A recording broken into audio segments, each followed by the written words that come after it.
dalam kesempatan kali ini, kita akan belajar bersama tentang diagram pencar. Bagaimanakah dengan diagram pencar?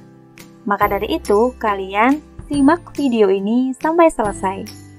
Jika kita amati, banyak hal yang diciptakan berhubungan, misalnya gaji dengan jam kerja, tagihan listrik dengan tagihan air, serta nilai IQ dengan nilai ujian.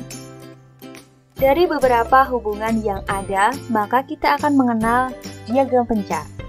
Diagram pencar adalah diagram yang digunakan untuk menyajikan dua variabel kuantitatif atau sering juga disebut sebagai data bivarian. Variabel independen adalah variabel yang akan digunakan untuk membuat prediksi terhadap nilai variabel dependen. Variabel independen digambarkan pada bagian sumbu X pada diagram pencar. Variabel dependen adalah variabel yang nilainya dipengaruhi oleh variabel independen. Variabel dependen digambarkan pada sumbu Y di diagram pencar. Dua variabel dikatakan mempunyai hubungan sebab akibat jika perubahan pada salah satu variabel mengakibatkan perubahan pada variabel lainnya. Hanya karena dua variabel memiliki korelasi, tidak berarti selalu ada hubungan sebab akibat pada keduanya. Agar lebih memahaminya, sekarang kalian perhatikan berikut ini.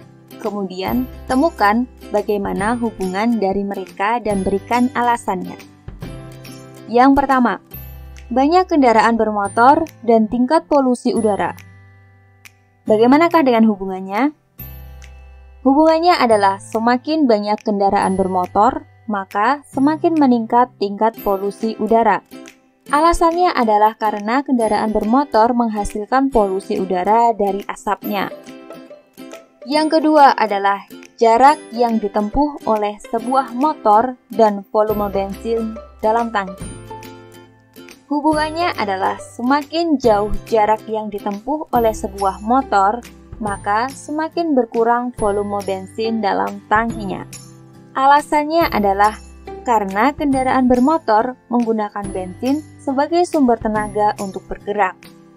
Tidak cukup hanya berkorelasi atau tidak, karena terdapat jenis-jenis korelasi berdasarkan arah dan bentuk tren datanya untuk membedakan antara satu korelasi dengan korelasi yang lain.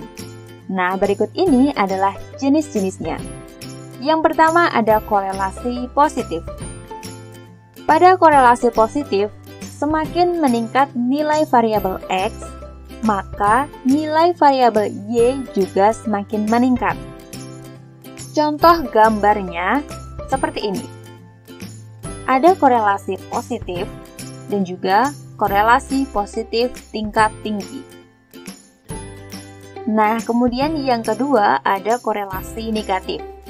Pada korelasi ini, semakin meningkat nilai variabel X, maka nilai variabel Y justru semakin menurun.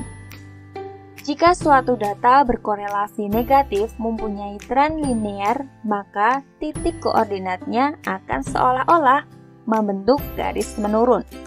Nah, berikut ini adalah gambarnya. Ada korelasi negatif dan ada korelasi negatif tingkat tinggi. Yang ketiga ada tidak berkorelasi. Pada dua data variabel X dan juga Y tidak berkorelasi, nilai X tidak mempengaruhi nilai Y.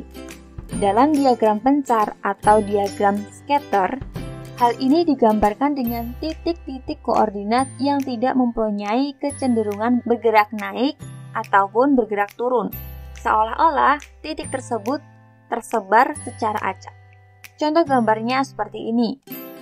Sekarang mari kita coba membuat diagram pencar dengan menggunakan program Excel. Pertama-tama, kita siapkan datanya terlebih dahulu.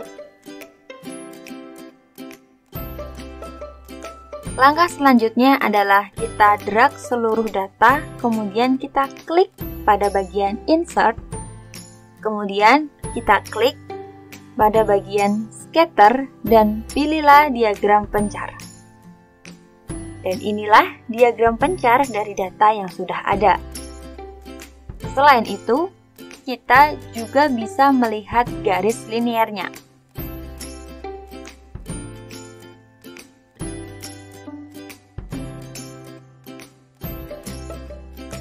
Begitulah materi tentang diagram pencar atau diagram scatter. Semoga materi kali ini bermanfaat ya teman-teman.